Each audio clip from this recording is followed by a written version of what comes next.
François Cirelli, bonjour. Vous êtes le président de BlackRock France, Belgique, Luxembourg. Alors BlackRock, on ne le présente plus, le premier gestionnaire d'actifs au monde, plus de 6 000 milliards de dollars sous gestion. Vous êtes présent dans un nombre incalculable d'entreprises. Vous êtes même premier actionnaire de beaucoup de grands groupes et vous êtes présent au capital sans doute de tous les groupes du CAC 40.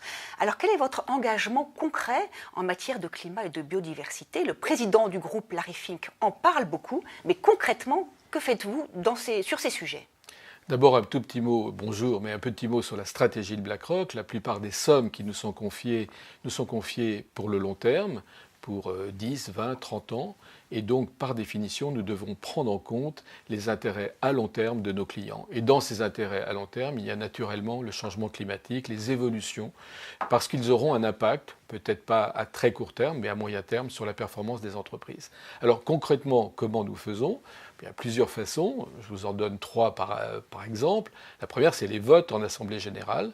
Nous avons une politique de vote dans toutes les assemblées générales sur tous les sujets qui sont naturellement soumis à l'approbation des actionnaires et nous votons dans l'intérêt à long terme, y compris en prenant en compte des considérations environnementales. La deuxième, c'est par exemple la lettre que Larry Fink a écrite l'année dernière, il y a quelques mois, aux 120 plus grandes entreprises américaines qui émettent du CO2 en leur demandant d'être beaucoup plus précis et de nous donner des engagements sur la façon dont ils vont traiter le problème. Et puis la troisième, c'est naturellement, puisque nous sommes un grand investisseur, de prendre en compte dans nos politiques d'investissement les risques environnementaux que font subir ou que peuvent avoir ces entreprises parce qu'elles vont avoir un impact sur la performance financière. Donc c'est une variété d'instruments qui permet de prendre en compte aujourd'hui les considérations de changement climatique, environnemental, social et de gouvernance. Et donc, est-ce que vous constatez déjà une modification du comportement des entreprises qui cherchent des capitaux, qui cherchent des investisseurs? 6 000 milliards, on l'a dit, plus de 6 000 milliards, c'est une puissance de feu considérable. Est-ce que vous avez le sentiment que les entreprises vous entendent et adaptent, modifient leur politique pour vous faire venir chez elles? Oui, j'ai la faiblesse de le penser. Bien sûr, BlackRock n'est pas le seul gestionnaire d'actifs qui met des considérations environnementales dans sa politique d'investissement. Et d'ailleurs, maintenant, la plupart le font. Mais je devrais dire d'abord que les entreprises en sont conscientes elles-mêmes. Et donc, alors, naturellement, ce n'est pas tout à fait la même chose si vous êtes une entreprise européenne, une entreprise américaine ou une entreprise asiatique. En Europe, clairement, les entreprises sont un peu leaders dans ce domaine. Ah oui, clairement, c'est...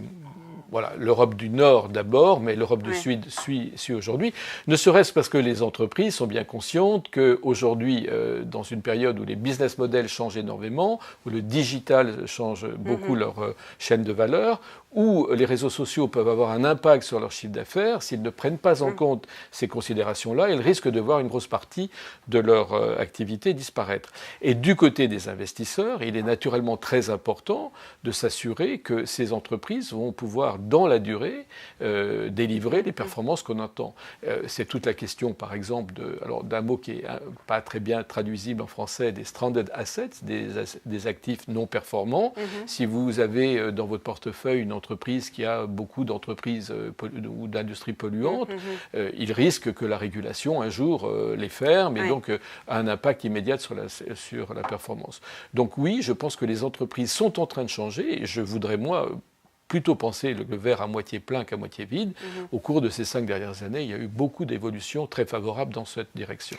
Et est-ce que ça se lie aussi sur les cours de bourse? Parce qu'en tant que gestionnaire d'actifs, vous êtes engagé vis-à-vis de ceux qui vous confient leur argent, à leur délivrer une performance boursière. Est-ce qu'il y a une prime boursière pour les entreprises les plus vertueuses ou est-ce que ça ne se lie pas encore beaucoup dans les cours boursiers?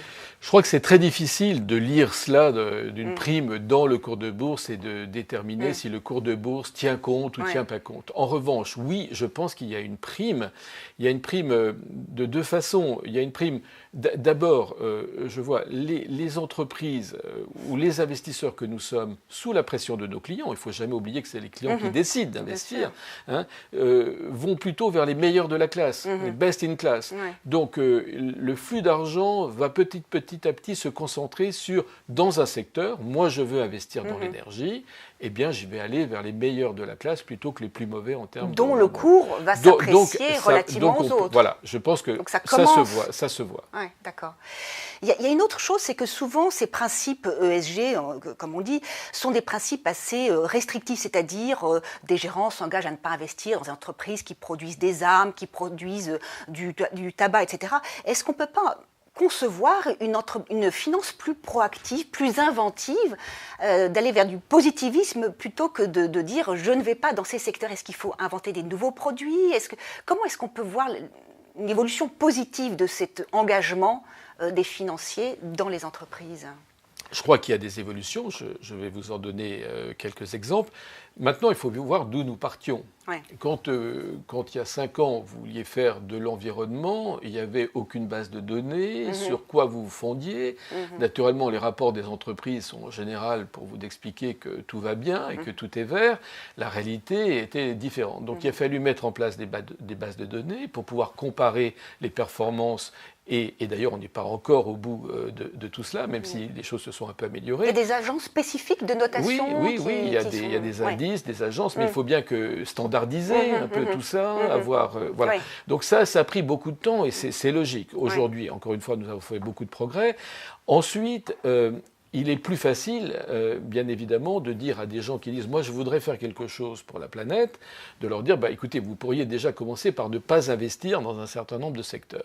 Donc, en effet, nous sommes partis d'une liste plutôt restrictive, mais qui s'est aussi développée largement. Aujourd'hui, chez BlackRock, là, voilà, il y a à peu près 15 jours, nous avons annoncé des ETF, donc des fonds indiciels, qui sont avec des restrictions, donc ESG compatibles.